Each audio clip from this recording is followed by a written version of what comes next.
آج الحمدللہ پوری دنیا جو ہے وہ مختلف ہونے کے ساتھ ساتھ اکنالجمنٹ یہ ہے کہ بھی دنیا کی سب سے بڑی وار جو ہے ڈاگ فائٹ جو ہے وہ پاکستان کی ہوئی ہے ہندوستان کے ساتھ، اور اس میں پاکستان کو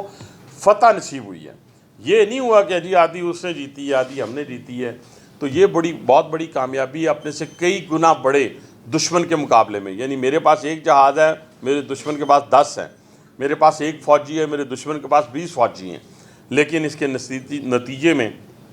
کامیابی جو ہے وہ ہمیں ہوئی، اور فیلڈ مارشل نے جو گفتگو اوورسیز پاکستانیوں کے کنونشن میں کی اس کو نکال لیں، اور پھر جنگ کا عملی نمونہ آپ کے سامنے ہے۔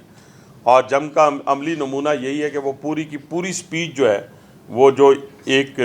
جذبہ ایمانی کے تحت تھی، ایک اپنی صلاحیتوں کے بل بوتے پہ تھی، اللہ تعالیٰ کی بلیسنگ کے بل بوتے پہ تھی، وہ ساری کا سارا عملی جو نمونہ تھا وہ اس جنگ کے دوران نظر آیا۔ اور فرنٹ فٹ سے 77 سالہ تاریخ میں پہلی دفعہ کسی چیف نے فرنٹ فٹ سے پاکستان کی جنگ لڑی، اور اسی لیے پھر فیلڈ مارشل کا خطاب انہیں دیا گیا۔ گھر بیٹھ کے نہیں، اسی پاکستان کے اندر لوگوں نے گھر بیٹھ کے خود اپنے آپ کو فیلڈ مارشل کہلایا۔ لیکن آج الحمدللہ جو فیلڈ مارشل بنا ہے وہ اپنی صلاحیتوں کے بل بوتے کے اوپر،